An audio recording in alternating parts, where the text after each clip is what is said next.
So before diving into the review today, I wanted to tell this story that I found in my research. It has nothing to do with the movie itself, but I just thought it was a really cool story, so I'm just going to put it here at the beginning. To make a long story short, the effects supervisor for Destroy All Monsters would get nothing but letters from school-aged children saying that they wanted to see a real monster. So not to disappoint a bunch of first graders, he basically invited about 100 first grade aged Japanese school children to the film location of Destroy All Monsters so that they could take a look and see some real monsters. And this took place during the filming of Destroy All Monsters. Again, it really doesn't have anything to do with the movie itself, just it's a really nice story. Anyway, Destroy All Monsters.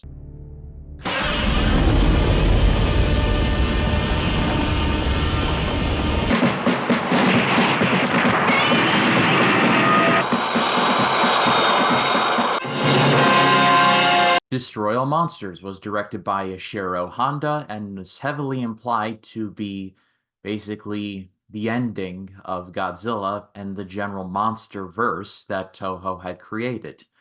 This would be a complete lie, and these movies would basically continue on and off up to the present day. But it seemed to imply that, at least for now, Godzilla and his rogues gallery would be coming to an end. The story is relatively simple. The movie takes place in the year 1999. By this time, humanity has achieved world peace. Lol. And all of the monsters are now living on what has now been termed Monster Island. Well, along comes an alien race called the Killax, and they basically bewitch all of the monsters to destroy all of humanity's cities, including not just Tokyo, but New York, Paris, London. If it's an Earth city, the Killax are going after it. But the human contingent basically breaks the spell of the Killax, and in response, the Killax rebirth Ghidra, and the Monster Royal Rumble is on. This definitely feels like Toho may have wanted to bring an end to these movies, or if for nothing else, like close the chapter on this particular Godzilla era. It definitely did not happen, and there are several more movies in the Showa era, but it certainly feels like an ending, if nothing else. The movie takes place in 1999, which is really funny considering that I watched this in 2023. This is the movie where it feels like the most honest of what it is trying to be. In the last couple of movies in this series, it feels like Toho was just like, all right, we need to do something to like grease the wheels plot-wise until Godzilla fights something.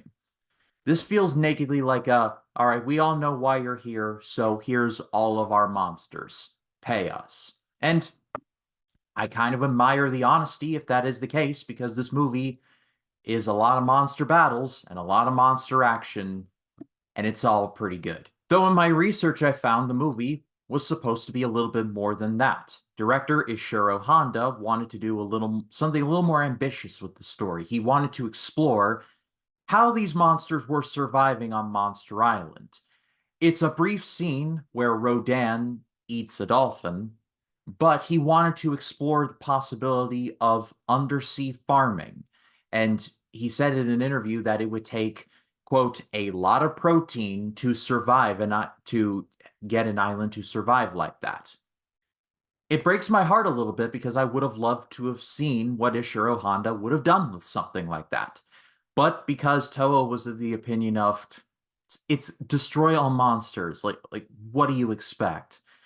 The concept was ultimately shelved, with the exception of the one scene that I just mentioned. Like I said, this movie is all of Toho's monsters. Godzilla, Baragon, Rodan, Mothra, they're all here. And they all initially start out as being bewitched by these aliens who look like they're dressed up in bubble wrap.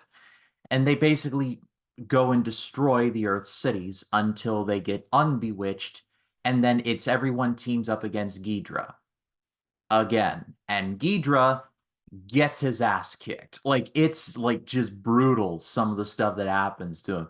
Like Godzilla beats him up, Rodan beats him up, even Godzilla's son gets in on the action when he chokes out one of the heads of Ghidorah with a smoke ring. There was a significant subplot in Son of Godzilla in which Godzilla was trying to get his son to use his atomic breath. Turns out Godzilla's son didn't need to use his atomic breath. He has killer smoke. That's his big weapon.